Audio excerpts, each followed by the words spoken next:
Cumhurbaşkanı Yardımcısı Cevdet Yılmaz, BOTAŞ'ın yaptığı anlaşmayla Türkmen doğalgazının 1 Mart'tan itibaren Türkiye'ye ulaşacağını söyledi. İlk etapta gelecek 1,3 milyar metreküplük doğalgazın başlangıç olduğuna vurgu yaptı. İleride daha yüksek miktarlara çıkılacağına işaret etti.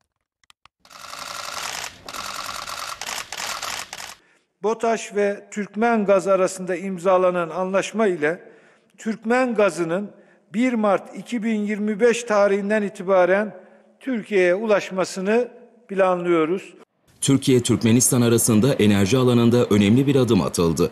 Cumhurbaşkanı Yardımcısı Cevdet Yılmaz, Mart ayında Türkiye'ye ulaşacak Türkmen doğalgazı ile ilgili detayları açıkladı.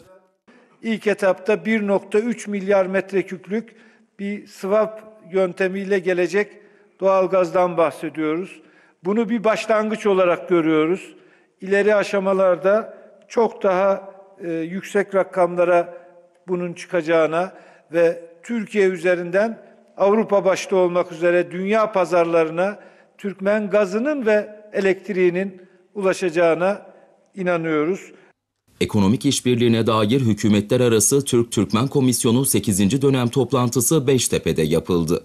Bu kapsamda Cevdet Yılmaz'la Türkmenistan Bakanlar Kurulu Başkan Yardımcısı Nökergulu Ataguliye başkanlığındaki heyetler bir araya geldi.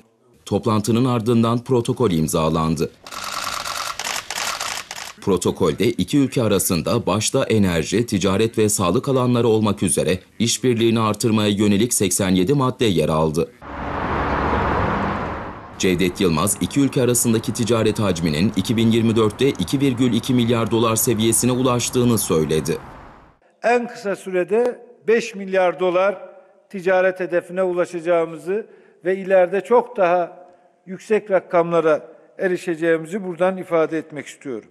Nökergulu Ataguliyev de enerji alanındaki işbirliğinin geliştirileceğini belirtti. İki ülke arasında ulaşım ve lojistik alanında büyük fırsatlar olduğuna dikkat çekti.